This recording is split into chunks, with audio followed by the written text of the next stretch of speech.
Tanah di dalam daerah Raub yang dimiliki oleh Kerajaan Negeri Pahang telah diteroka secara haram sejak puluhan tahun lalu dan ini hanya menguntungkan satu pihak sahaja, iaitu pekebun durian Musang King, sementara ramai pihak yang lain menanggung kerugian termasuklah rakyat dan kerajaan negeri. Tambahan lagi, hutan simpan kekal mempunyai sumber dan khazanah hutan yang tidak ternilai dan ia perlu dipelihara serta tidak boleh dimasuki sesuka hati apatah lagi untuk dibuka untuk kebun haram. Aktiviti ini tidak boleh dibiarkan kerana lama-kelamaan lebih banyak tanah akan diambil. Isu ini bukan isu perkauman atau agama seperti dipolemikkan oleh golongan tertentu untuk meraih simpati, tetapi ini adalah isu pencerobohan. Jika kita melihat, tindakan pihak berkuasa kali ini adalah berpaksikan kepada kedaulatan undang-undang. Oleh itu, penguatkuasaan berhak mengambil sebarang tindakan mengikut undang-undang. Walaupun pekebun di situ mendakwa telah menduduki tanah tersebut sejak tahun 1970-an melalui rancangan buku hijau yang diperkenalkan oleh Perdana Menteri kedua Tun Abdul Razak, hujah ini kurang tepat. Rancangan buku hijau yang dilancarkan pada 20 Disember 1974 sebenarnya bertujuan menggalakkan aktiviti tanaman jangka pendek bagi menampung keperluan makanan negara.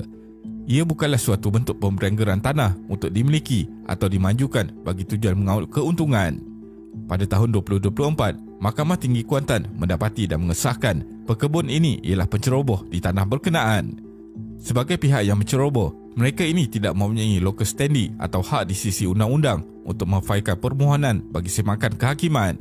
Sebelum itu pada tahun 2020, notis arahan pengosongan tanah seluas 2,167 hektar termasuk di Sungai Ruan, Sungai Calit dan Sungai Klau di Raub telah dikeluarkan Kerajaan Negeri Pahang.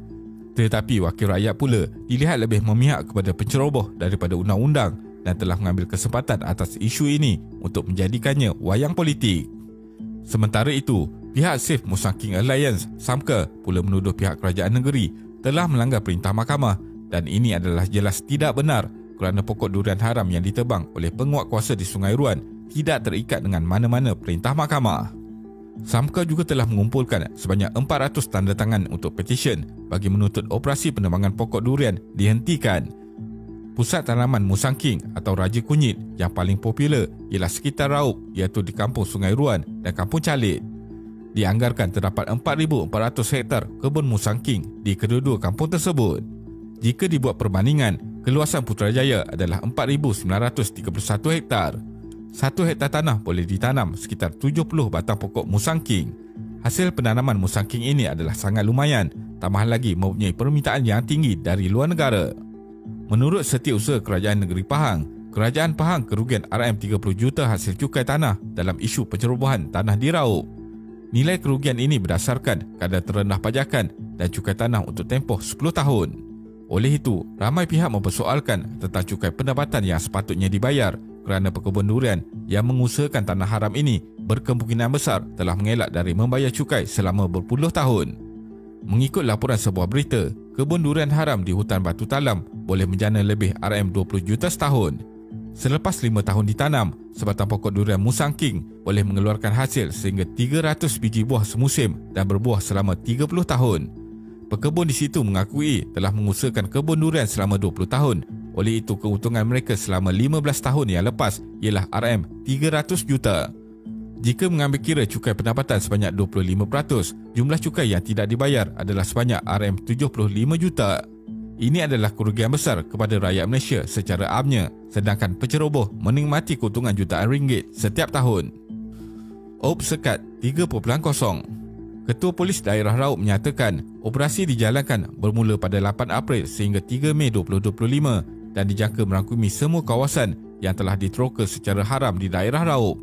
Ia melibatkan unit penguatkuasaan negeri Pahang, Pejabat Tanah Daerah Raub, Jabatan Perhutanan Negeri Pahang, Batalion 7 Pasukan Gerakan AM dan Ibu Pejabat Polis Gerakan IPD Raub.